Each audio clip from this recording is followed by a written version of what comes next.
Okay, here we go. 3, 2.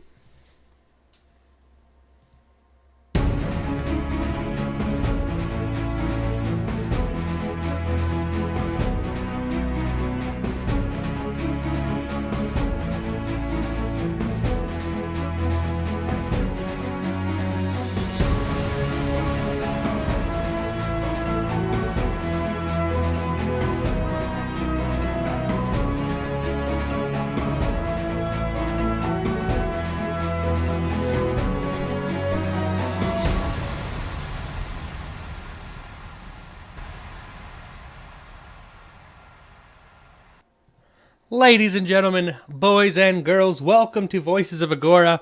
This is episode 8. It is May 21st, 2016. Sure. This is a Paragon podcast. This podcast covers all things Paragons, ladies and gentlemen. We want to thank everybody hanging out with us live on Twitch. If you listen to us on iTunes, Stitcher, Google Play, SoundCloud, wherever you find your podcast, and put those in your faces.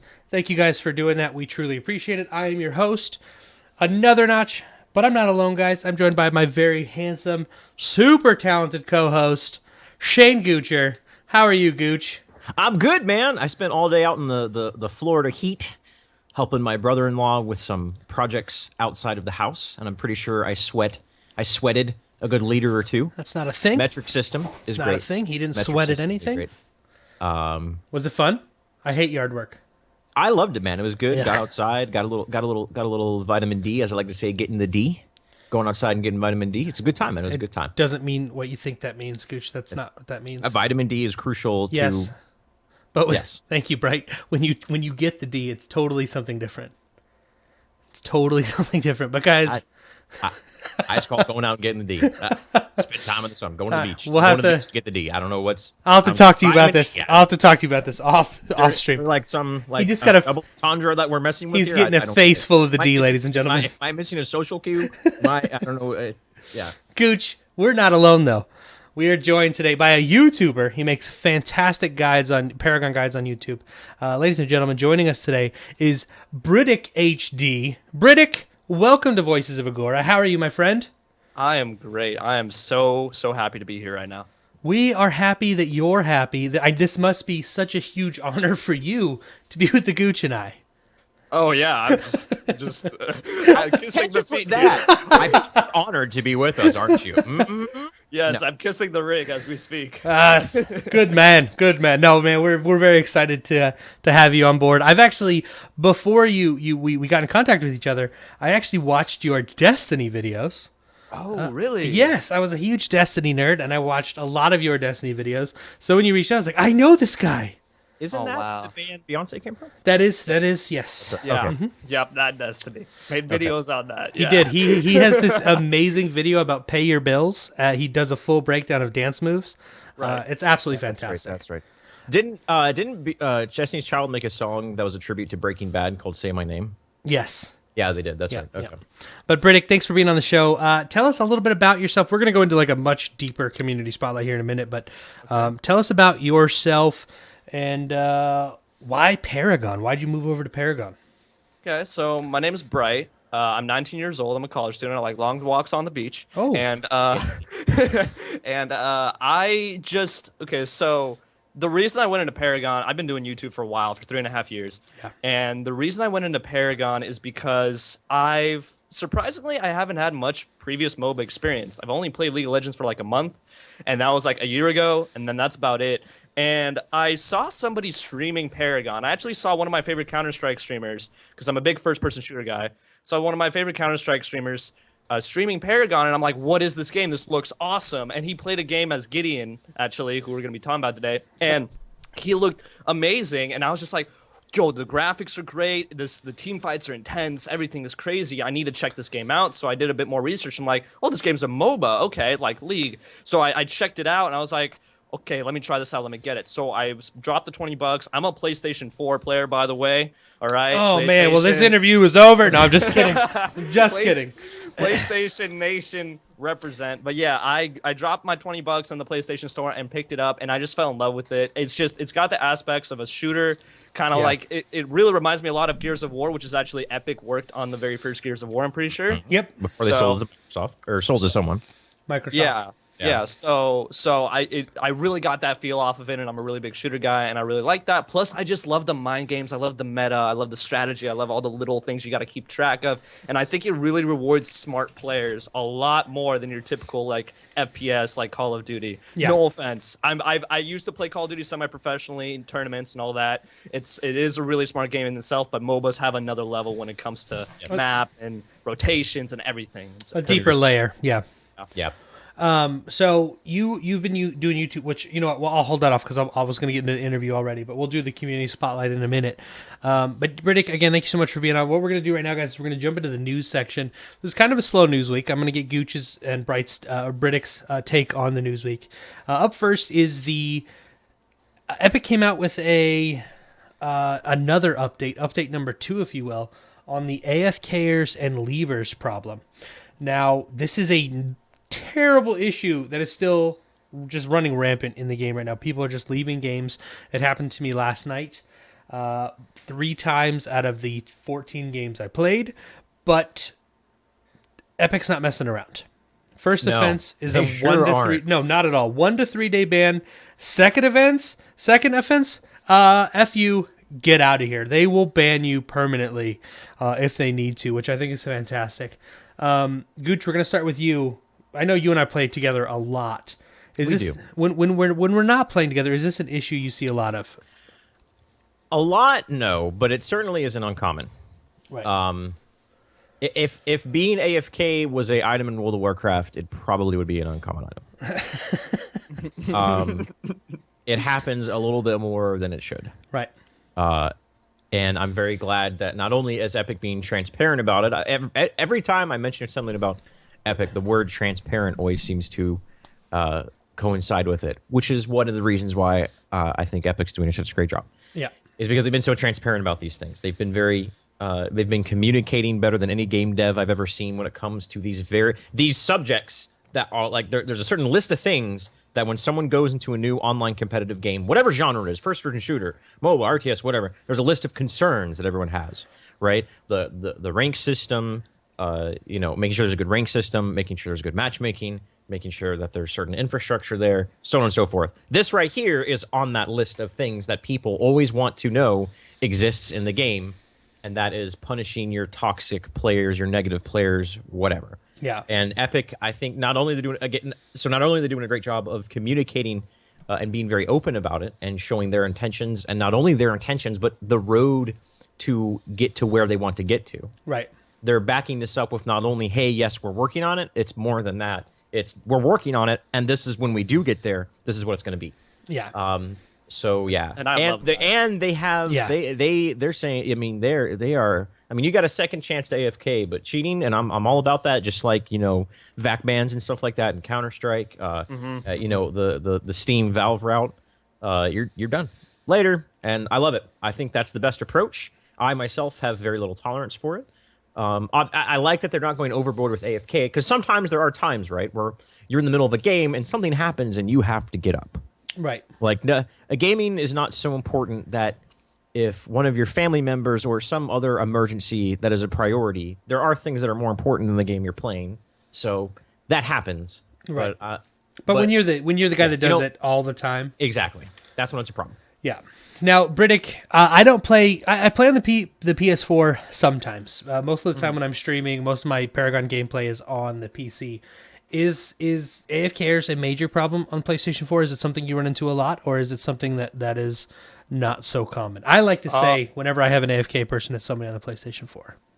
So, the great thing about this game is it's cross-platform, right? It's Right. PS4 with PC. Oh, yeah. So I have run into a lot of AFKers, whether they're just sitting in spawn or just disconnect, just like right off the bat. Now, that is different from disconnecting from internet issues and stuff like that, and then rejoining later on. Right. But we have run into a lot. We also are like I say we because I run with a group of people, but I personally also solo queue a lot, and I've run into a lot of people who, like, if they die like 3 times in a row in the first 5 minutes just because they're in their jungle being stupid or whatever, and they're just like, oh, screw this, man, I'm done. Oh, those You are know, the and then worst. they AFK. I'm like, man, Right. don't be such a bad sport. At least give everybody else a chance about it, you know? And I'm a very competitive player. So when I'm already put at a disadvantage right off the bat just because of somebody's poor attitude, that just makes me very, very upset. And I really don't like that. So I'm really glad Yeah. that they're taking this seriously, as Gooch said, that this is very important. Like Counter-Strike, there's so, like League of Legends too, like other really competitive games have really severe penalties for doing stuff like this. And that I Yep. think that's purely justified. Yeah, I do not disagree. I'm a huge fan of this policy. I hate running into AFKers and Leavers.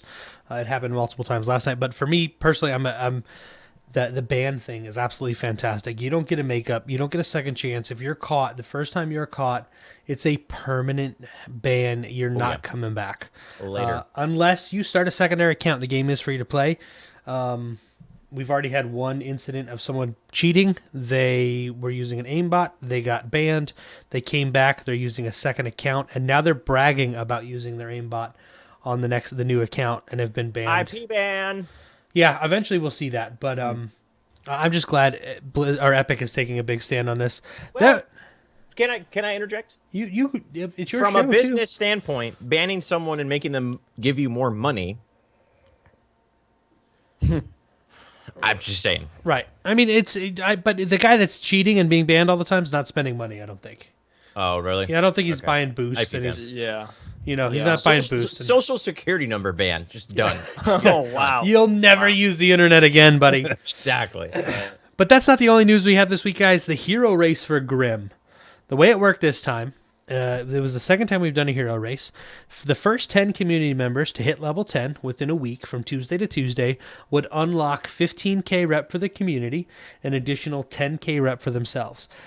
Epic extended the community race by like 8 hours because the one Yeah, dude was so so close. Yeah, right. When it ended, they messaged him like, "How far away are you?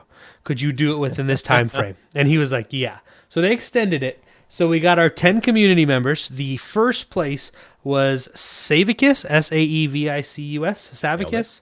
Yeah. He was the first person to hit level 10 with Grimm. So thank you to all 10 of you. I know I got my 15,000 and instantly bought card packs because I'm trying to get that newest card. We've talked about it, the Beastmaster's key. Can I say something? Can I Yes, interject real yes. quick? So, one, I'm friends with Savicus. I just wanted to say that. There you go. There you go. And the second thing is, yes, I did use that rep. I had about 40,000 rep after that. And I used it on 4 cards or 4 card packs. And the last card pack, You got bodied? I got Tempest Pearl. Nice, that's the new one. That's a good one. Yeah. I was super excited. Yeah, everybody in my party was like, "Oh, I freaking hate you! Darn it!" I ended up getting my Shockwave the other night, which I have to say, That's real good. oh, it's the most amazing It's the card. best on Steel. It is.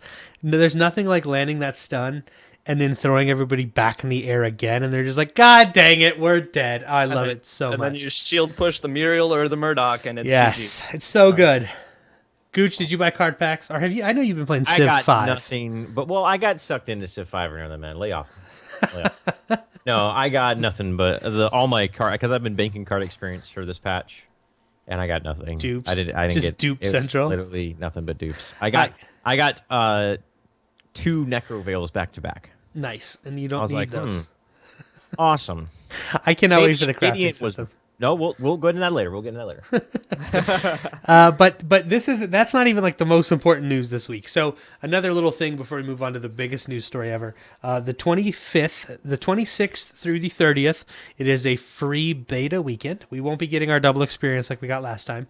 But anybody that signs up by May 25th will get into Paragon, and they'll be able to play for 4 days, which is pretty awesome. So all of you new players, welcome. Watch streams. We'll look at YouTube. It's Look not. at my videos. It's go watch Britick's videos. It's not team deathmatch. Damn it! I had to say that last night 1,000 times. It's not team deathmatch. Yeah. But anyways, so this is the news, guys. This is the thing that had me excited this week. This is the biggest tease ever in the history of teases, which is not true, but I'm gonna make it that way. So Epic took to Facebook and Twitter, and they made this comment. We have heard your concerns and are addressing both tanks and crit in our next release, and Body. we'll give you more news on Body. Monday. So Thank you. it's time to speculate.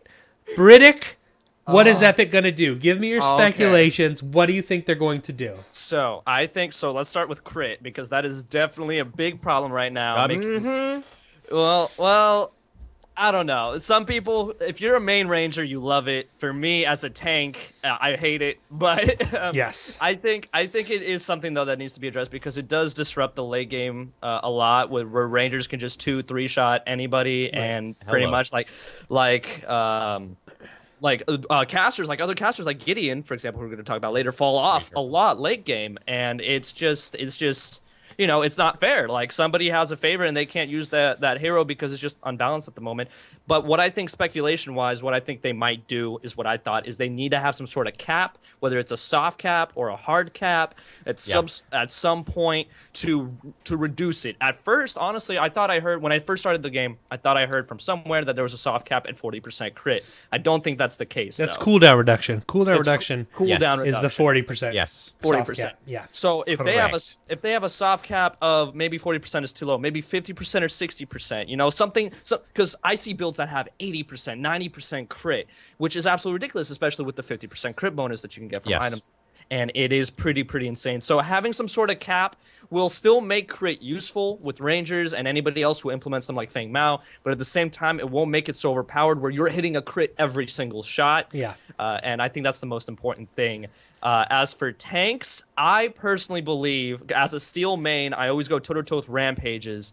And I personally believe that a rampage should not be able to do as much as he is doing right now when it comes to damage, when it comes to like tower destruction. I understand he's a tank. I understand he's supposed to dive under tower and absorb the damage, but he's also not supposed to be able to solo or maybe even duo a tower, especially early on in the game when they're just level 5. As soon as he gets Yeah. his ult, he can jump under a tower and destroy it. And I think that's wrong. So I really hope that one thing that I was talking about that would be a good nerf for Rampage specifically is a couple of things. Maybe when he uses his ult, he can't attack. He can he can attack to get attention, but he just doesn't do any damage.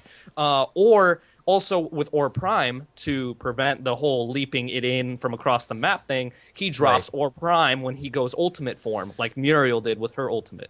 I think that would be a pretty good nerf on him as well. For the other tanks, I'm not exactly sure. I think Steel is in a really good spot. When you build him right, he's tanky, he doesn't do too much damage, and he has a lot of good crowd control. Sevarog also can get a lot of good health. He has his root that's really long range. He has his knockback. I don't know what exactly they can do to him to make him a bit better, but I think Rampage definitely needs a change because he is in every single comp, especially every single competitive comp that I ever play against or see. Yeah, there definitely needs to be changes. But Gooch, what do you think they should do? What do you think the changes should be? I agree everything with what he said about Rampage, and I also think Steel needs to be toned down as well. Rampage and Steel are just ridiculously good. I mean, just looking at them with all the heroes, not just in Warrior, in consideration of just the Warrior class, but in all the heroes in the game, Rampage and Steel are some of the best heroes in the game. Yeah. Right? As far as what they can do, how early they ramp up, they don't really fall off, right? That's the thing. Later in the game, as long as you build both Steel and Rampage right, you shouldn't die. I mean, you obviously are going to die quicker, but your time to kill is still substantially more, right? Right. So you're still alive long enough to where what you can get done in a team fight is like super impactful, both with Steel, both with Rampage. Steel's ultimate is insanely good. It might do a little bit too much damage, to be perfectly honest. It's the best. The form of damage on it is high. Yeah, it's the best form of initiation this game has by a long shot. Now that could just be because we're in early access and there's not that many heroes, and later in the pipeline, because obviously Epic in development, they already know the next I'm just making a number here, but at least the next 6 to 10 heroes and their skill sets and what's coming down the line. So maybe those heroes coming down the pipeline will see other heroes who maybe have a little bit strong, equal or comparable initiation that Steel has. Because right now, he's the best by far. We saw Gideon. The thing about Gideon with him using initiation is it was really good in the early game and it's really good in the mid game, but late game You can't do it or you die. We saw it on Agora's Rising. There was the team Volatile. Volatile. The player's name is escaping me, and I feel bad because it's the best Gideon we've ever seen. Omain. But even if that, yeah, Omain, that's right. Even with him being such a phenomenal Gideon player, the moment the game got half an hour plus, 35 card points is where it starts to yeah, fall 30 apart. card points plus when that crit bonus plus crit starts coming online. It's like, what can the Gideon do other than just go in and hope that he doesn't die in 2 hits and 3 hits and he gets a black hole off and he's able to kill them before he gets killed, sort of thing. So anyways, I kind of went off on a little side tangent there. But Rampage, I think both Rampage and Steel are overtuned. Sevarog is way undertuned. Yeah. And I would like to see them, obviously, ideally, they'll be much more balanced. With that, Sevarog getting some love, Steel and Rampage getting a little bit of, just tone it down a little bit. Get them off that high pedestal that they've been standing on for a very long time. Only having 3 tanks, it's going to be very, depending on the way the nerf happens right now. So we only have 3, and I don't even count Sevarog currently as a tank because he needs to be tuned up. Depending on how hard they nerf these heroes. He's just there. He's just kind of there. Depending on how hard they nerf these heroes, come Agora's Rising 4, we may not see tank. We may see 4 ranged carries and a support, or a 3 ranged carries. I don't know. I depending on how hard they nerf them, I believe that's what we're going to happen. So It could, but for that to happen, they would have to nerf them. look what they did with Grux. Look what they did with Grux. But can I interject with that? Yeah, go ahead. So Grux is not really a tank. He's a jungler. He's almost assassin, not as much as Kalari get in and get out, but he's a Right. ganker. But he went overboard, right? Right. They did go overboard with him. He's supposed to deal damage, but he's also, at the same time, you can kill him. He's not as meaty as a tank. Right. But you can choose to build him tanky at the expense of damage. Right. But they did go a bit too overboard, in my opinion. I know, I used to be a Grux main. I'm a junk/tank main. Oh, so I love Grux. He's one of my favorite heroes. I love Grux. He's so fun. I still play him, even though he's weaker than the others. I still play him. Right. But I think it has to be something pretty tremendous for tanks to be useless, especially in a tournament condition, because tanks are supposed to be there. I feel like in any game that requires somebody to mitigate damage, somebody to crowd control, somebody to protect their allies, you Right. always need a tank in the team roster. Playing even RPGs like World of Warcraft, you always had some person, at least Yeah. one tanker, Right. because you knew that they wouldn't die and protect you, and that was the most important thing. So this is my goal. This is what I hope to see with crit. I don't want them to let's say nerf crit, because we are going to see it change. I think crit needs to be more expensive. I think they need to raise the price on the cards to that way the carries, instead of being god tier at 30 card points, it's at like 45 card points, where it's like, crap, if we let them get to that point, we know this is going to be difficult. So I'm hoping they do that. I also think they're going to, the bonus crit, I think is going to come down from 50 to 25%, which I think is going to be the thing that happens. But I just want it to be more expensive. I don't want it to be nerfed too hard, because that is very important. But instead of the ranged guys coming online and doing a ton of damage at 30 card points, I think that needs to be scaled up to about 45, so we start seeing a little bit more of, I know this won't help and make a laning phase, where until card experience is shared or not shared anymore or changed in some way, we're still going to see this 5-man gank. But I just want it to be more expensive. I don't want it to be overly nerfed. I want you to have to really think about, okay, am I going to put 7,000 points of crit? We're not going to see those 80% crit builds. Most of the high-end players aren't doing 80% crit in a build anyways. They're doing right around 50, 55%. But instead of getting that at 30 card points, they're going to get that at 45, 50 card points. That's kind of my goal. Steel, I don't want any changes to Rampage's ultimate, other than maybe a health reduction, other than it counterplay. I want to be able to stun it. Yes. If I can stun it, then we're golden at that point. Oh yeah, I've had so many times where I should have interrupted it with a steel ult or a And it shock. doesn't. You can. Here's the thing. It's about consistency, right? You can interrupt Muriel's ult. You can interrupt Gideon's ult. Gideon's ult. You can interrupt all. You can interrupt Grux's ult. It Yeah, actually you has a can. cast time to it. Yeah. His is stuff the only like one that. that doesn't. Exactly. So but don't give it a cast time to where it's like any coordinated team is going to be able to. You know what I mean? I mean, it's Make just like it- Muriel. It's like but- a 1.5 seconds. Whether the teams, Exactly. if you're not playing properly, Muriel is going to get that off. If they position properly, Muriel is going to get that off. It's up Right. to the team You have to be smart about using it. You can't just use it as a fallback as an oh crap button. I'm about to die. You know what I mean? What that's kind of what it's there for, but you can't just be reckless with it. Right. You can't be haphazard with it. You actually have to be a little smart about, is it safe to use my ultimate right now? Is the knockback from Murdoch on cooldown? Is the enemy's rampage stun down? You have other things to take into consideration before just going up, hit an R, and get away free. Right, yeah, and I that's the biggest thing I don't like about Rampage, how he can get into a fight, get into a tower, deal some damage, take some shots, and then ult and leap away, and you can't kill him. You can't chase him down unless you have another Rampage on your team, or stun him chasing with a Rampage is like Murdoch. almost always You never do it. a bad thing, because it just takes so long to catch up to him. But by the time you're about to kill him, you're in terrible place, or their team's collapsed on you. It takes too much to kill the Rampage almost exclusively because of his ult. So Chad is saying he doesn't need to jump when he ults. If you make it so his ult has counterplay, which Laserbacon, I see you said it has counterplay. I've got over 100 games on Rampage. My ult has been stunned one time, and it was dumb luck. I can stun Muriel's ult consistently, Gideon, Murdoch. Everybody's ult can be stunned consistently, other than Rampage's. It's such a small window. So yes, it may be able to, but you can't. If you make there's counterplay to his ultimate, it doesn't matter if the double jump resets on cooldown, because now it's up to your team to play properly. If we remove the jump on the ultimate, that's a huge nerf. If your team's able to play properly, if you're able to coordinate those abilities effectively, it doesn't matter if his ult resets, because if you can stun it, he's going to die, and that double ult doesn't mean, or that double jump doesn't mean anything at that point. So they don't need to remove that. They just need to there just needs to be some sort of counterplay to his ultimate.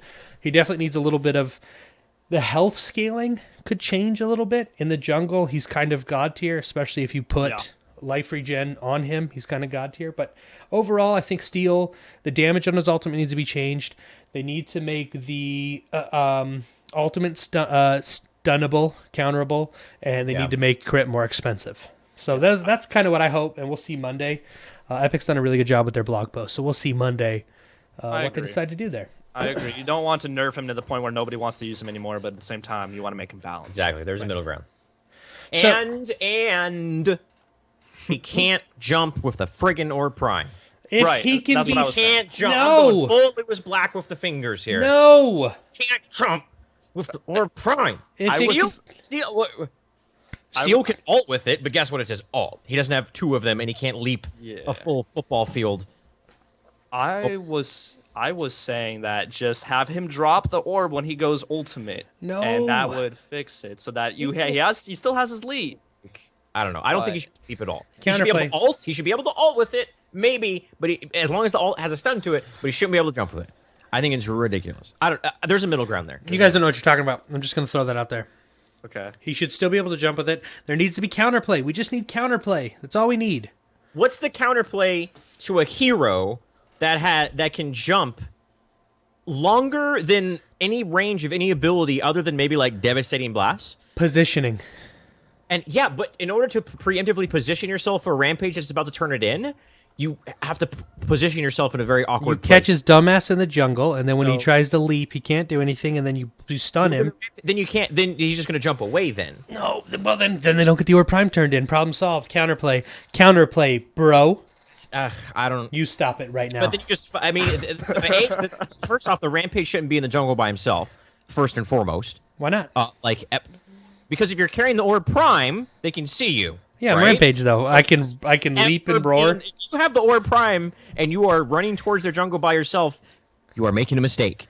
Just 5-man pushing down the lane and slowly sieging it down, you can eventually get yourself in a position where that Rampage, any good Rampage player, is always going to be able to get that Orb Prime turned in. In what situation have we seen it? I can think of one time out of all the games we've seen Rampage and Aghora's Rising where a team successfully kept a Rampage from turning it in, and that was, again, pure dumb luck because of an Iggy Belch. That's it. I don't like your attitude. Single time. I don't like your attitude. You're biased so a notch, and I'm straight calling you on it. It's ridiculous. It shouldn't exist. I just want to say an anecdote from my experiences. I play with a lot of people that are platinum and even high diamond, such as Involve Gaming from AOE and and Tripsic and people like that. And a lot of the times when we're playing against people that we know aren't too casual or too serious, we can literally send our rampage all alone just to go and run it while everybody else casually, goes back into their lanes or into the jungle or whatever. We sometimes send a Muriel with him or something, and even then a Muriel can just ult to him when he's over there and protect him. And I don't think that, Orb Prime is such a big responsibility. I have a whole thing like about Orb Prime, like a whole theory how he should spawn in later and all this kind of stuff. You should only be able to get him a couple times. Yeah, but I think Orb Prime is way too big of a buff for just one hero to be able to waltz in there and dunk it in on his own. I don't disagree with you. Effort. I don't disagree with you. AKA Rampage. Counterplay. What counterplay is there to a hero that you can have a team with all the attitude. And you can't. It's how many? One time in Agor's Rising, right, is when a team was able to successfully keep a Rampage from turning in. Now there is a counterplay in the sense that the most common counterplay, and this is again speaks volumes and builds into my point of Rampage shouldn't be able to turn the Orb Prime in for free, essentially for free, by him in that sort of ability. Is normally what we see is the moment that they literally know that they can't keep the Rampage from turning it in. So they wait for the Rampage to go out of position, and then they initiate on the team, right? Yeah, that's counterplay, but that's counterplay of necessity because there's literally nothing else you can do. This is fun, actually, right now. That's not variety. That's not rewarding people with strategical thinking or anything like that. That's the only thing you can do because there's nothing else you can do to counterplay it. And even then. If the team with the Rampage that's about to put the Orb Prime in knows that, then they just position themselves. There's a distance there. Gooch, hey. Zone where the team is able to keep themselves safe, but at the same time allow the Rampage to turn it in and allow the Rampage to turn around, get back to the team fight, and they still take the team fight. Because guess what? 4v5 when you have the Orb Prime is still favorable for your team, especially in late game situations, and especially when you have more Rangers than the enemy team as well. So even in a 4v5, if you can activate the Prime card, it's still advantageous. So it's ridiculous. My point is made. Next time. I feel like he's upset, ladies and gentlemen. I feel like Gooch is a little tad upset. If you guys are misinterpreting my actions as me being upset, then that is a mistake of your own ego. I am passionate. Triggered. I love this debate because I love Rampage. I think Rampage is the most balanced hero in the game. So, blah. Horrendously misinformed and misunderstanding my actions if you think that I am triggered at all. I am passionate. This. And I can't wait to see the inevitable Rampage nerf and the inevitable sadness, just profound, debilitating sadness that Notch will feel when they see that. Hey man, we need more table flippings up in here. It's too boring without flip tables. It is. It's too boring. I can't wait to see what happens on Monday, guys. I'm actually very excited. I'm very, very excited about the changes coming. I feel like it's a long time overdue. But we'll have them on Monday, guys. So I'll be able to bitch next week about Rampage being nerfed into the floor. And the only time they've ever over-nerfed a hero was Grux, and they haven't done it since. They did a great job with Muriel. I think they did a phenomenal job with Muriel. I think Muriel's good. I think she's not stupid overpowered anymore. I think Muriel is in a fantastic spot right now. Yeah, I really do. A great job with Muriel. But guys, we're going to move on to the community spotlight because we do have a community member here who is making absolutely amazing YouTube content. He makes wonderful guides. Is that 290s? What did you call him? Off the chain is 290s. That's straight out of the 90s, boys. I'm going to be having to replace the co-host next week because he just said off the chain. Okay, you want to be a little modern, a little more cultured? No, it's not. I'm sorry, Eco. It's not the patch on Monday. It's just a blog post. His videos are on fleek. Frick. They're the fleekiest of videos. Frick. Oh, yeah. On fleek. So, ladies and gentlemen, again, if you're just now showing up, you're just now tuning in live. This is Britick HD. You guys, I'm going to post his YouTube channel in the chat. I will also make sure we get his YouTube channel up on the. Hello. Nope. Wanted to pause that. I want to make sure we get his YouTube. We'll get his YouTube channel up in our description of the newest episode. But Britick HD, you're a YouTuber. You've been YouTubing. You told us at the top of the show. You've been YouTubing for 3 years. That's a long time. It's a lot of YouTubing. A lot of videos. What content do you enjoy creating? Are you an educational? Do you want people to laugh at you when you poop your pants because of scary videos? What kind of content do you create for the tubes of you? Okay, so I like the way you put that. That actually Your caught me tube. off guard. My tube. Okay. Ever since the gate, like I said, I think in our pre-show, I do a lot of Call of Duty videos ever since Black Ops 2, and I always focused around tips and tricks because when I was a kid growing up playing Call of Duty, I wanted to get better. So I looked on YouTube, tried to find big guys for tips and tricks, and I'm like, hey man, I want to help people too, like that. Because growing up as a kid, I always wanted to help people. That's kind of why I'm trying to be a doctor, which we talked about earlier also. But I always wanted to help people, which is why I always want to just try and make it more competitive so it's more fun for everybody so they don't feel like they're too left behind. And that's why tips and tricks are always a focus for me. But also at the same time, I want to bring my youthful exuberance. You know, Oh, I'm in God. college right now. Youthful exuberance. I'm goofy. I love to laugh. I love making people laugh. I'm always a clown. You don't lose out with age. I'll try don't not to. use age as an excuse of losing your I'm not. personality. Never said it. Never Anyways. said those words. Yeah, I'm gonna Talk keep 10 going. years from now, and you're gonna be like, I remember when I was funny. That's your own fault. Right. But of course, like, you know, just trying to reach out to as a broad of an audience as much as I can, whether it's older, more mature audience where I could be a bit more intelligent, or whether it's, you know, 13-year-olds, 12-year-olds who just love crude humor and I just do something stupid and just make satire out of it. And it's just hilarious. So that's why I like a lot of my videos, a lot of my guides. I always try to throw in some sort of flair in there. It's not just some sort of boring, monotonous voice telling you, okay, so you want to start off with 3 strikes into your impact hammer, and then, you know, I want to make it interesting. It's You like, did that yeah, so you want well. He did.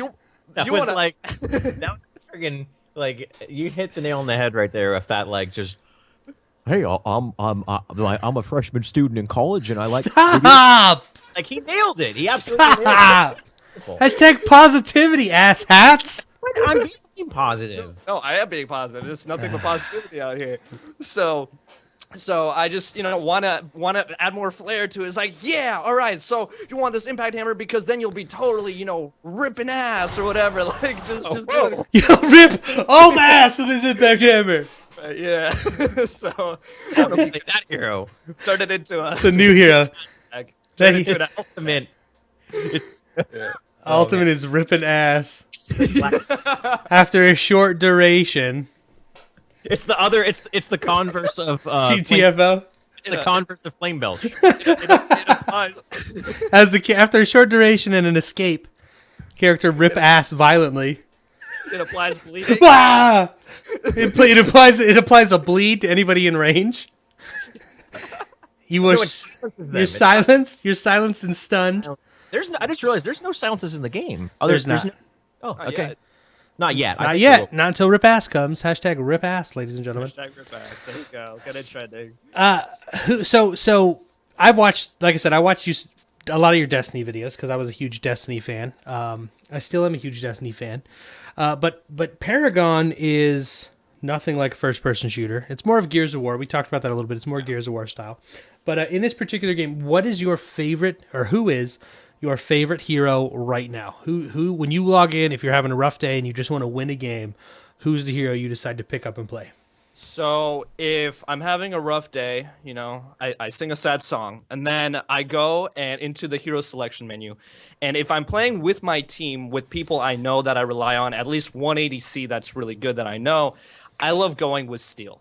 I am a jungler / tanker main, and I love going with Steel because I always feel useful. I always feel like my presence in a team fight will give us a very great advantage, especially with my ultimate, then shockwave, then charge, and then the big shield. I just love protecting the smaller guys every time. You know, this is kind of ironic because I'm a very short person. I'm a very small person. I'm 5'5" in real life. So in video games, I always Aw. like picking the big guys. I always like playing tanks because I want to be like that, like Arnold Schwarzenegger, like type of guy who just like, you know, protects everybody and does the Sounds best. reasonable to me.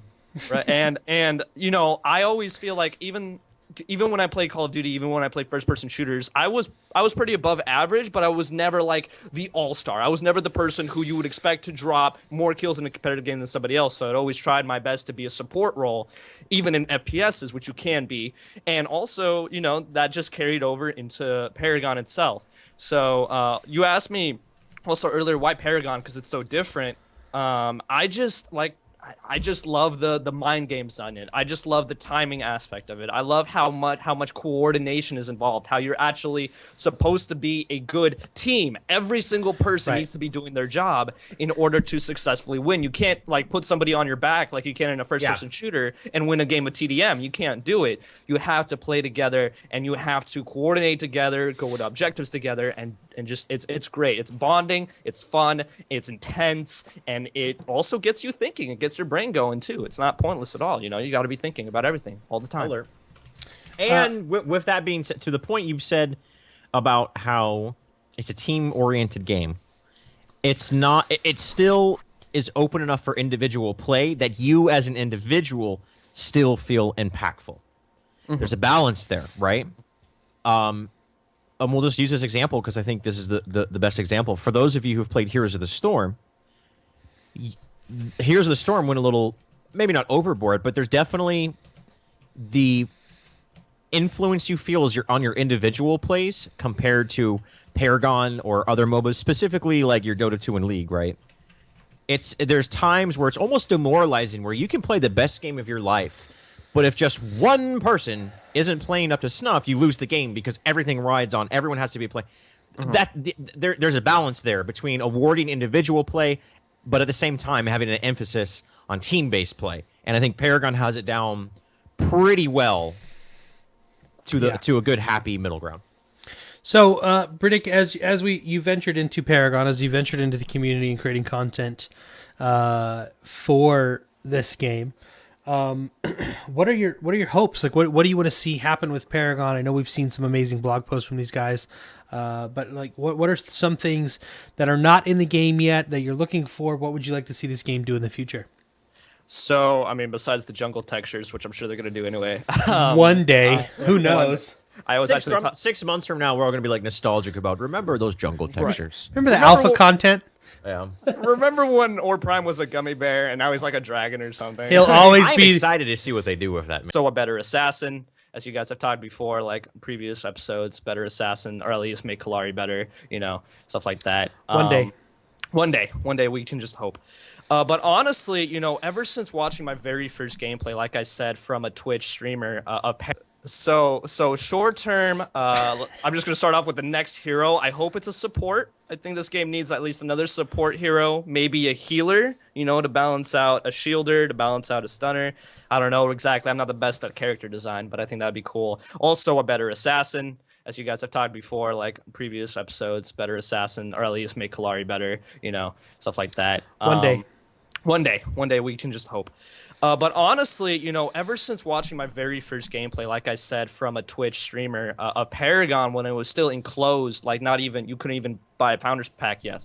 Watching that gameplay, I was like, this is going to be an amazing competitive game. People are going to have so much fun watching this because I honestly lost my mind when I was looking at it. I'm not a MOBA fan at all. I'm not a huge MOBA fan at all, but I was still looking at the screen, and unlike watching League, when I watched League for the first time, I had no freaking clue what was going on the screen. In this game, I understood, okay, they're fighting that team, they're trying to get this objective, they need to plant their harvesters, this makes sense.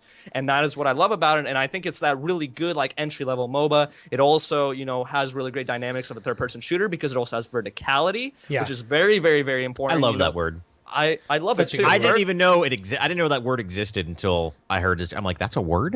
verticality. It's a beautiful word. It's a beautiful Yes. word. The y-axis is beautiful thing, and like when you Well, Z, you go Z. Are you talking about Z-axis? no, Z, I think is the third dimension, like or Anyways, whatever. we're Anyway, going it to doesn't start. matter. We It won't doesn't get into matter. We're not doing it. We're not doing It it. doesn't matter. It doesn't matter. It doesn't matter. What I'm trying to say is when you take a game like Smite, I don't think you can aim up and down in Smite, can you? I don't think you can. A little bit.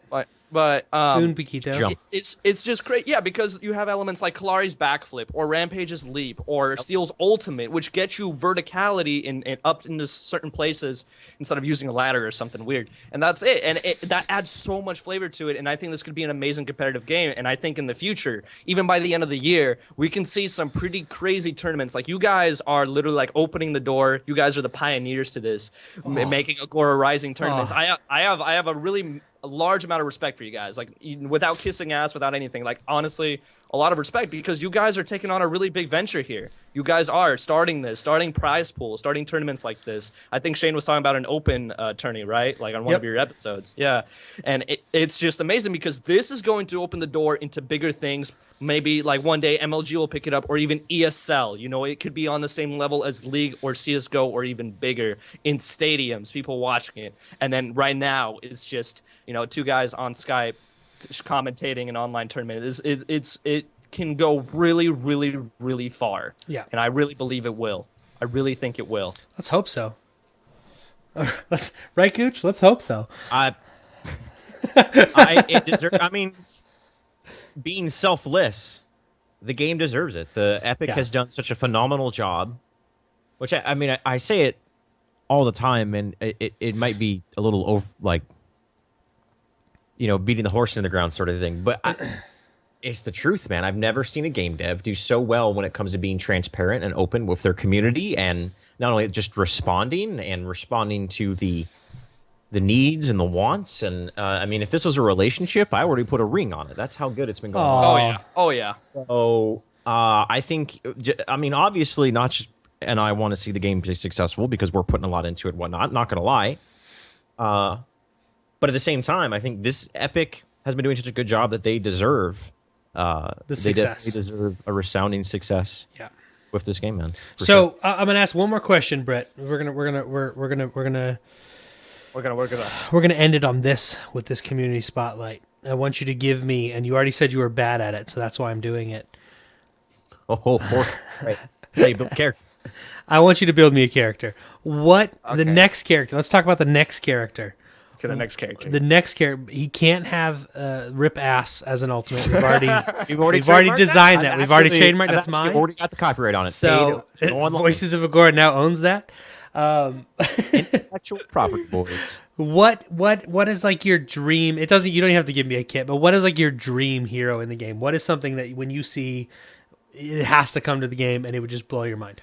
My dream hero, like at any point in the game, not the next hero. At any point, 5 years from now, a dream hero. Just your dream hero, like a hero you'd have to have and you think would be the greatest thing ever. Okay. So actually, I just thought of one. Okay, so I always thought growing up as a kid that electricity was really cool. You know, superheroes that control electricity and everything, right? That. Okay, so I think a tanky hero. I'm not really sure about the build or design, but a tank that controls electricity, that has some sort of draining ability, maybe mana, maybe like draining mana from the enemy, getting it to your team kind of thing. See where he's going with this. You know, something like that. He wants Emperor Palpatine. That's what he wants. Something like that. Maybe. I see where you're going with this. You know, like a stun. You know, one of his abilities could be a single stun. His ultimate could be like a shockwave that goes all the way around him and stuns everybody for like a good amount, or something like that. He could have a passive that like slowly drain or like reduces mana mana regen from the enemy team and increases, you know, per player unit around you to your friendly team kind of thing. You know, because pairing that with casters or, you know, other types of heroes that are really mana reliant could be very good. Maybe to do something with CDR. I don't know. There's a lot of stuff to do there. But a tank that has something to do with draining something, like a stealing effect from the other team to your team kind of basis. I like it. The dark side is definitely strong with this one. Oh, yeah, man. All about it. And I want to see the heroes. One thing I would like to see in future heroes, and this is just every hero, no matter what the design thought process is give them as much character as they've been giving. Like Iggy is just full of character. Oh yeah, right. You can see that hero, and you see that like menacing, you know, just like Joker sort of hero. You see Grim, and Grim is just like this. You know, he's sort of like the Goblin-esque sort of thing, where he's obviously very intelligent and he has a big robot. You know, stuff like that. I want them to see, because I feel like the first couple of heroes lacked character. Like Sparrow to me. Like what I mean, and this will all get better as lore is introduced. Face. You know what I mean? But Hunger Games. Like, yeah. I mean, there's a reason that those names attach, is because if that's the case, then that hero doesn't have enough character, it doesn't have like traits that people will identify, and she will have her own identity as opposed to just a generic blonde girl model who shoots an arrow, sort of thing. That's what I want to see from a design standpoint. Continue to have these variations full of character, full of personality, without even giving them any lore. Which Epic So isn't much, doing. which definitely Epic need isn't lore. doing yet. I think there eventually will be lore, but Right. kind of go V for Vendetta in the sense that the main character of that movie, you never saw his face, but it still was one of the best performances of acting ever done. Right? Such a Like, good well, maybe that's a little movie. bit overboard, but you could tell it was really good acting without even seeing his face. That sort of thing. Give him that sort of character. Yeah. You can just look at them and know that there's a lot of there's a backstory to that dude or girl. Yeah. Anyways, Well, thanks, Gooch. no problem. So, guys, that was our community spotlight. Make sure you guys check out Britick HD on YouTube. I'm going to post the link in the Twitch chat. I'll also link it on our Facebook page and our Twitter. And when this episode goes up onto your iTunes and wherever you may find it, in the description of the episode, we'll also have a link for his YouTube channel there as well. Make sure you check out his guides. But we're going to do something that we started last week. Last week we covered Grim. We gave you kind of a character breakdown of the hero. We talked a little bit about his kit. We talked a little bit about speccing him. We didn't go into tons of detail, but we're going to give you guys the basics. And this week we're going to cover moving heaven and earth for victory is his little slogan. We're going to be covering the Rift Mage Gideon, who is a caster. His recommended role is pusher. His attack type is ranged, and his primary scaling is energy damage. His affinities are intellect and corruption. He's a great pusher. He's not a hero I play a lot. Gooch, I know we've played a lot, and I give you such a hard time for playing this character. But, Yes, you do. But It's a struggle. you, We you- win games with him though. You like Gideon, yes? Yes? Yeah, I like Gideon. I'm always been a fan of those high mobility, high playmaker heroes, and Gideon is definitely one of those. And I just like his playstyle. I love it. And Bright, what about you? Are you a Gideon fan? So my very first hero that I fell in love with was Gideon. He was the first. He was my Great first minds video. lack. Yeah, he was my first tips and tricks video. I just loved. I loved how the mobility, the teleport's so good. I don't have to worry about getting ganked by when there's two people. When there's like four people in a rampage rock, there's little you can do. Right. But with a Gideon teleport, you can pretty much save yourself most of the times. I just And love your how team. mobile it is. And your team, yep. Because they can actually jump through it, which I learned later on. And his ultimate's great for breaking up, team fights and isolating people. I think he's a really, really, really good concept that just needs a little bit of buffing. He definitely needs a buff. So we're going to go over his abilities real quick, guys. We're going to talk about his passive. His passive is Dark Infusion. He gains bonus energy penetration right off the bat. His main ability, Portal Blast. Gideon throws a medium damage blast of dark energy. His, I believe it's his Q, Dark Tether, if I'm wrong, or is that his right mouse button? That's his right. Right mouse button is Dark And also, Tether. what is that for the PlayStation, please? No idea. For the right mouse button, that Yes. would be so your guys' Q is square, E is circle. That would be his R1. R1. His R1 for you console players. Much love to you. Yes. We know that we've been neglecting you here on Voices of Agora. We apologize. Thank you for your patience. Thank you for sticking with us. And now, here's your acknowledgement. Carry on. PlayStation Nation. So on his right mouse button is Dark Tether. It's Gideon. He fires a projectile that tethers him to an enemy hero. While tethered, the enemy is slowed and takes damage over time. The tether breaks early if an enemy gets out of range or breaks line of sight. His Q ability is Cosmic Rift. Gideon opens a Cosmic Rift over the battlefield, dropping meteors at the target location. His escape is Torn Space. Gideon opens a portal at a targeted area, allowing him to quickly teleport. Friendly heroes can also jump through this portal, which is Amazeballs. Yep. And then his ultimate, which I feel like is such a strong ultimate, and it got a minor nerf with movement speed, is called Black Hole. Minor. We saw some amazing gameplay with it for Agora's Rising 3. So Yes, loved with a team, it's a really good one. But so his ultimate is called Black Hole. He starts channeling and summoning a black hole from his rift device, which creates a swirling vortex in a radius around him. Enemies within the radius are dragged inward. They take damage over time, and Gideon receives a shield and is immune to crowd control after casting. So he has to cast it. After it starts casting. Yes. Just add that part to Rampage's ult. It's 1.5 Well, seconds. no, not the part where it makes him immune to CC. Not that part. No, the stun part. But it's a 1.5 seconds, and after 1.5 seconds, it can no longer be interrupted. So that is his kit. I used the word minor. It was way more than minor, guys. I apologize. I know some of you are getting Moderate. hashtag triggered. Hashtag triggered. Hashtag triggered. Hashtag repents. But I want to talk about some build tips. He's not a hero I play a lot of. I got him to 3. I thought he was okay at best. But I played him after the movement speed changes, and I was like, God dang it. Before he was amazing. So let's talk about early game for Gideon. What and Bright, we'll start with you.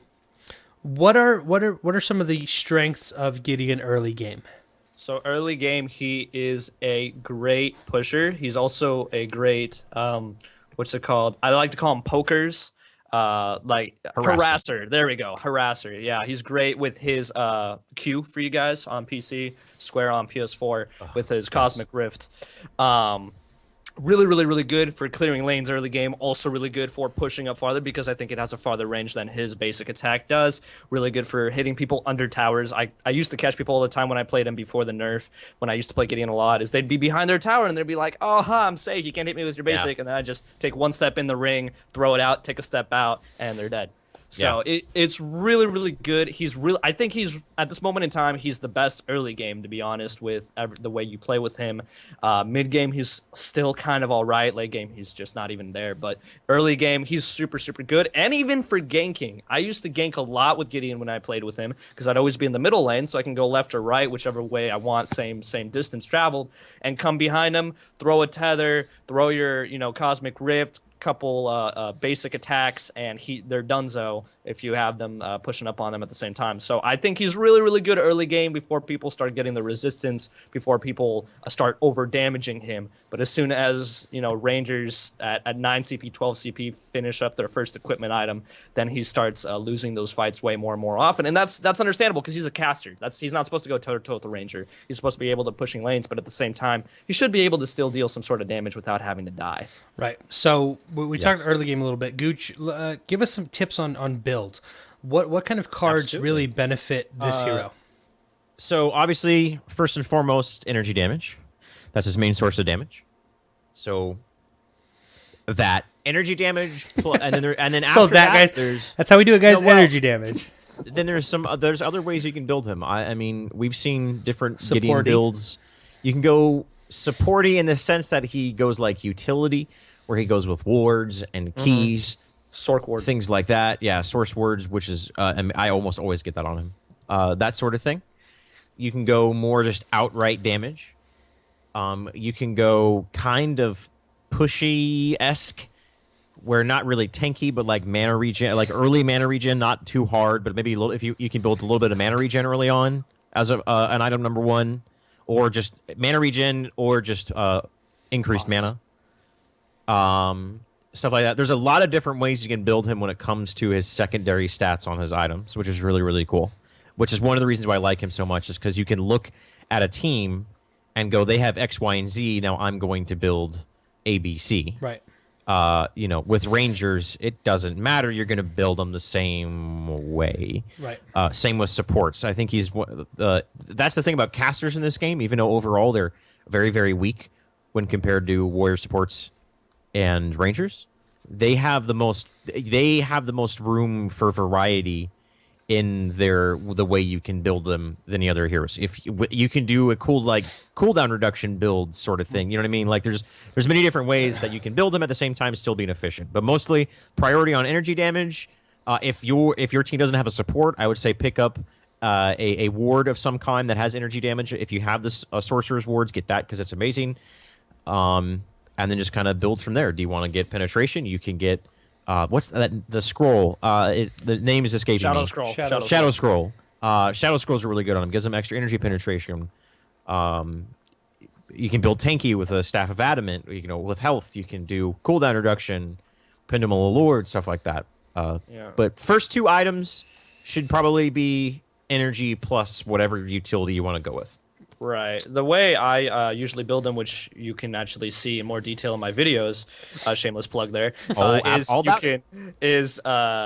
way I like to build them is start off with some energy in the beginning and then go with health, go with maybe a little bit of armor even later on, so he can pester people more around with his black hole and stuff like that. Also, I'm looking at the chat here and they're saying that we should probably cover that he can't use actives in his ultimate anymore. So if you build Shockwave on him, you have to use Shockwave first and then pop his ult. You can't Which is use still Shockwave really while- good.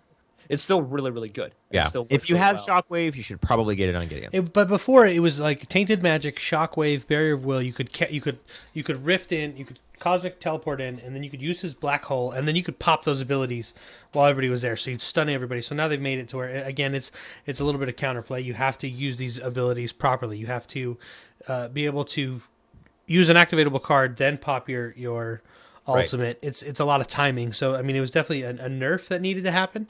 I feel like it's kind of he got a nerf with movement speed. They didn't change the movement speed changed by 12.5%, but his slow ability and the way his ultimate worked did not get any sort of increased. There was not a proportionate change to his ultimate and the movement speed, so it's kind of easy to get out of, and that's what we were talking about by the nerf. The one thing, if you have a proper team, if you have a Decker, which we're seeing a lot of because of the buff, if you have Steel with a awesome lineup of the ultimates, you can really get a ton of value out of his ultimate, which does really solid damage. And if you have a Tainted Magic and he pops Tainted Magic with his ultimate before he pops his ultimate, there's a lot of damage that happens there. Yeah. So I mean, there is counterplay, but he has to have a team. I think Gideon's biggest downfall is he has to have a team that he can play well with, because You have to solo. build the team around him. You can't just Yeah. haphazardly throw him into a composition. Right, Yeah. Right. We're not going to throw him into a Kalari, Grux, and Fang Mao team, and Yeah. Those heroes should never be on. Oh god. Same thing with Gadget. Same thing with Gadget's ult. yeah. I mean, there, which we're actually going to cover Gadget here within the next week or two. But so let's give some tips for this hero. What are for new players?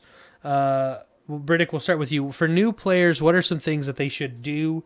Some things they should learn when it comes to Gideon? So with Gideon, what I like to do, what I tell my audience to do with Gideon is to save your teleport just in case you get ganked or something happens that is not favorable in your direction. Because I see a lot of people always using the teleport to engage, to initiate, and I feel like that is a good instant from point A to point B, then pop your black hole. But if the black hole is really easy to get out of, even like right now, even more so with the movement speed increase. So I wouldn't go all in on it, so to speak. So save the torn space ability, save his teleport, and just poke a lot. Poke a lot. Take a step extra forward, throw out your square or your Q, Cosmic Rift on him, take a step back, get more CP, work with the minions.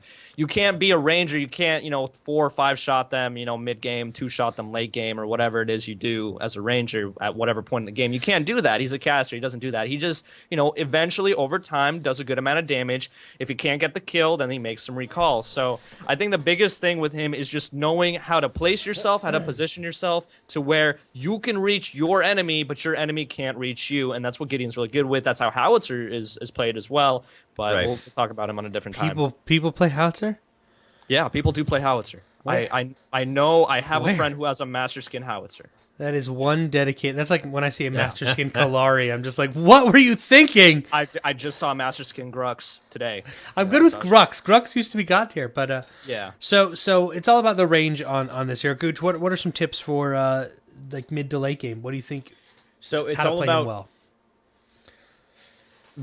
you guys have heard us say this multiple times. I'll elaborate quickly on how the movement speed buff was a nerf to him, because Gideon, his 2 main sources of damage is his Q, which is what on PlayStation? Triangle, square on PlayStation. Okay.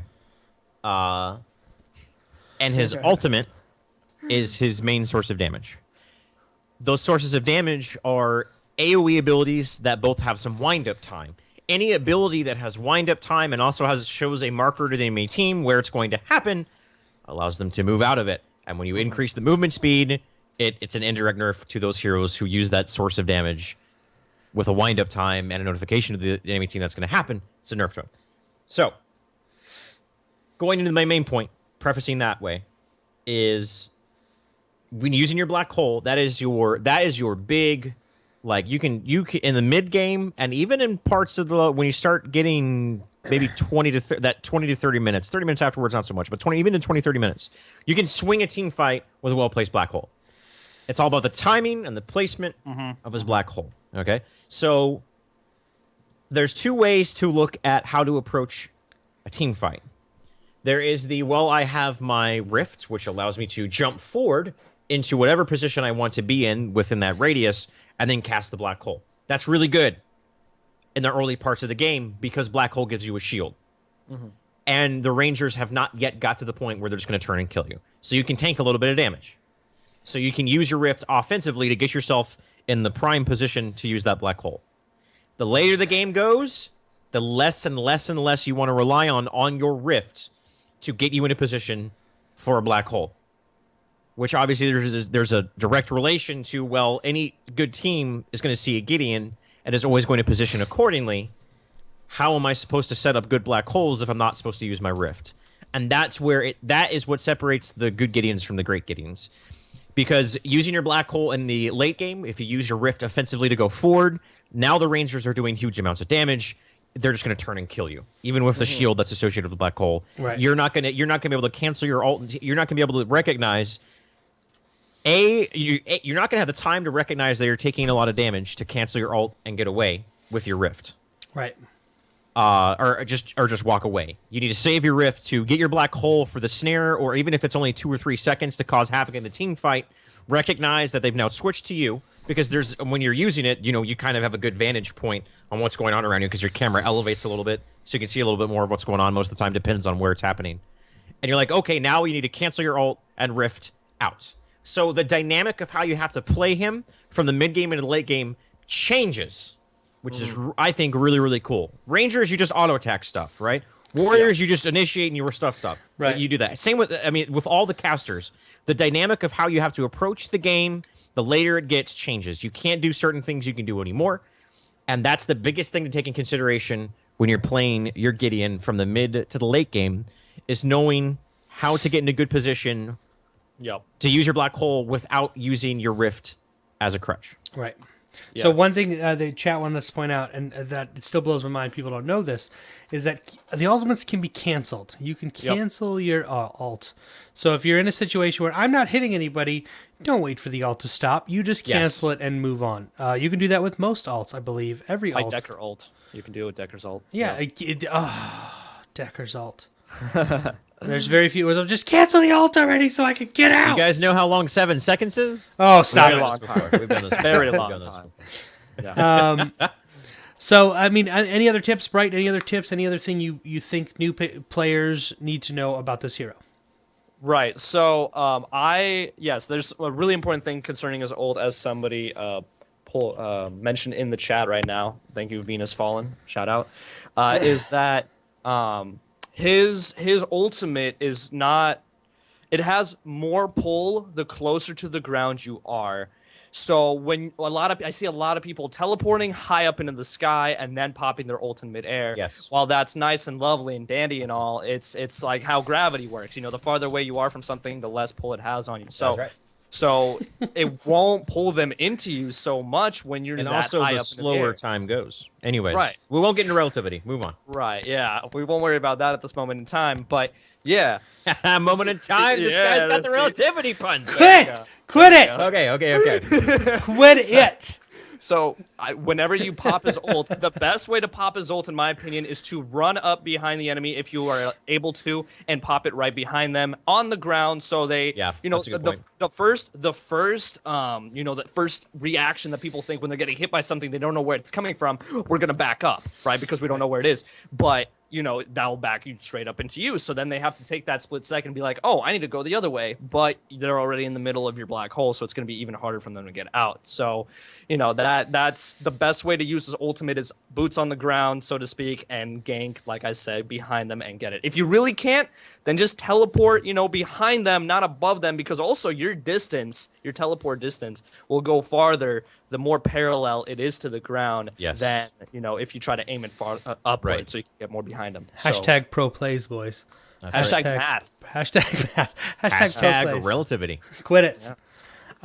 So, guys, I hope nobody's afraid to play Gideon now. He does need some work. We can all agree on that he needs a little bit of work. Still make some clutch friggin' Yes. plays on him though. But he's still a viable hero. He's still a viable hero, is what we're trying to say. So if those of you listening were like, I've always wanted to play Gideon, get out there and play Gideon, boys. Briddick has a wonderful guide on his YouTube channel. Again, that's why we brought him on. But folks, that's going to do it for our hero rundown for this week. We hope you guys enjoyed that discussion. If there's any heroes you want us to cover, send us a tweet at Voices of Agora. You can head over to our Facebook page and message us there. We'd love to cover heroes. If you guys, again, if you want to see us cover one, let us know. Gooch, we're going to do something new here. We're going to jump into our listener feedback section, which I haven't done yet. We got some 5-star reviews, Gooch. Over on the iTunes. Over on the iTunes. I'm going to read a couple recent of them. ones? These ones they're not recent, but they're some of them are recent. We just haven't covered them yet. Oh.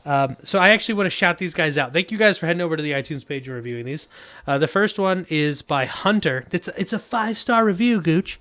Nailed it. He said if you're looking for the best one thing about I know Hunter. It's Hunter STL, isn't it? It's Hunter HOSSTL. Yeah, STL. I was like, those are my initials. It's you. Is this your brother? No, my brother is too lazy to do these sort of things, and my brother doesn't have my initials. Relax. I just saw STL. I was like, oh, it's my initials. Okay. So Hunter, he said 5-star review. If you're looking for the best Paragon podcast, this is it. Notch and Shane play off each other so well. In just their first episode, they were comedic, informative, and quirky in the best way. Look forward to the next episode and beyond. So thank you to Hunter. To B Cups.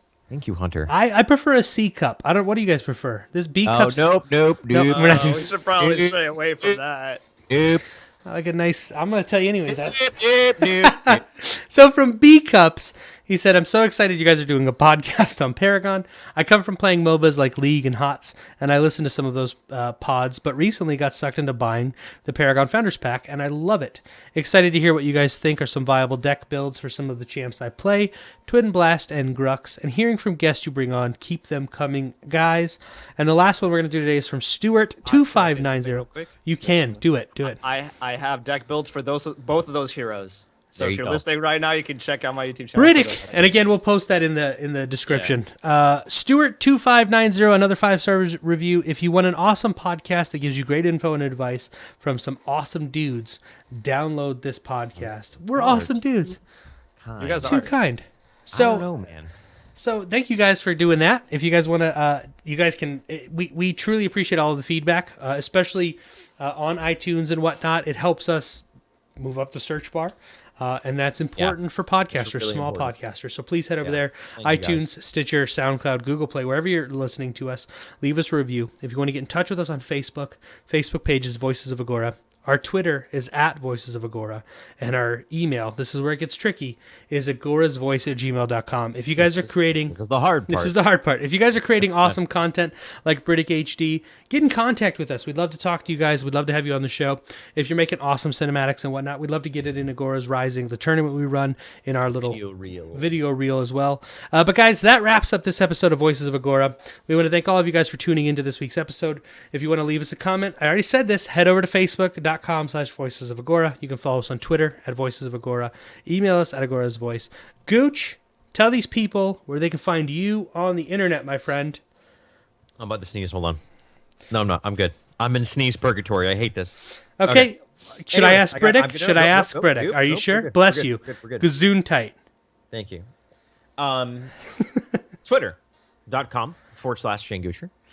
And check me out, of course, on this channel when we do Agora's Rising, which will be next weekend. Yes, it will. It's going to be amazeballs. And it's going to be awesome because it's going to be going on during the open beta Yes. event Oh, yeah. weekend. Awesome. So that's going to be pretty cool. I know a lot of new people. More, anytime there's an open beta like that, new fresh blood, new eyes on the scene. So pretty hyped about that. I'm hoping for some, the viewership for it has exceeded my expectations in ways that words cannot justify. But Yeah. also there's always some excitement as a content producer, especially on Twitch, when the game you're creating content for has a big, event. And obviously this is going to be a big one. So that's going to be pretty cool. You can find me on Twitter /Shane Gucher, Twitch @/Shane Gucher Gaming. the more time goes on, the more obsolete that channel is going to become, because it's going to get to the point where everything I do for streaming is going to be like event based. So you can follow it if you want, but don't expect much out of it. Just give you a little forewarning. What was the other one you just made for the open? Is twitch.tv/Agora's Rising. So we're going to make a transition to kind of Agora's Rising being its own brand and having its own YouTube channel, its own Twitch and stuff like that. So for everyone here and everyone listening, make sure that's the one I want you to go follow. Don't worry about if you want to follow my Twitch, go for it, because mostly I just use my own personal Twitch channel for messing with settings, and I go live on and off like 10 times in 5 minutes, and your phone goes crazy on the Twitch app, and it's annoying. Anyways, the Agora's Rising Twitch channel, make sure you guys follow that one. That's the one I want you guys to go to, because that's where the Agora's Open is going to be. Which, lightly touching on that, I'm not expecting many people to sign up for, but I think maybe it might not happen this week just because not many people have signed up. We'll see. I'll try pushing it a little bit more. I want to do it as best we can, but we'll just see how the turnout is. But yeah, those are the places. Twitch.tv/Agora's Rising, Twitter.com/Shane Agucher. And Britick, let the wonderful people of the Voices of Agora podcast and the internet know where they can find you, my friend. Well, you guys can find me at YouTube at Britick HD. Pretty much any social media at Britick HD. So Twitter is my preferred choice when it comes to social media. So you can find me there at Britick HD. I also stream every single day, or at least I try to. Britick HD on Twitch, twitch.tv/Britick HD. I am a college student, and I'm currently taking summer classes as well, and it's organic chemistry. So I have my hands kind of tied. So if I don't stream every single day, please don't yell at me. Please don't be angry and throw Kappa faces at my way and with like middle fingers pointed up or whatever. Like, please. Start talking about peptides, boy. Yeah. Yeah. Oh boy. Yeah. So. That's where you can find me at. I try to post videos as often as possible. If I can't do it daily, then semi-daily. And if there is too big of a break between videos, I always let you guys know. And tips and tricks aren't the only thing I do. I also sometimes have storytime videos from college experiences. So if you're younger, wondering what college is like, then I can let you know. You need to share some stories, bro. If you're older and you want to vicariously relive some of college through me, then you can check that out as well. And it could be a fun time. So youtube.com/BritickHD. Best time of your life, guys. Best time. It's a fun time. Don't flunk out. Focus on your education. But at the same time, treat yourself. So I feel like Britick HD is it. We found that's it. Britick HD on everything, guys. That's where you'll find this man. Easy. Guys, as for me, I am on Twitch 6 nights a week. Twitch.tv/AnotherNotch, starting at 6 p.m. Eastern time every night. You guys can also follow me on Twitter at Notch Plays Games. If you guys want to catch any of these videos, Agora's Rising, any of the Voices of Agora episodes, you can find those on my YouTube page, Another Notch Gaming. We're pushing 600 subs. I've never really focused on YouTube, so we've had a lot of growth over the past month. I've gained almost 400 new subs in a month, which is pretty cool because I don't focus on it. But if you guys want to do that, you can as well. But guys, that's the show. We're going to do this epic outro. Hopefully I can nail it the first time. Until next time, we will see you guys in Agora. Oh, fingers crossed. Here we go, boys.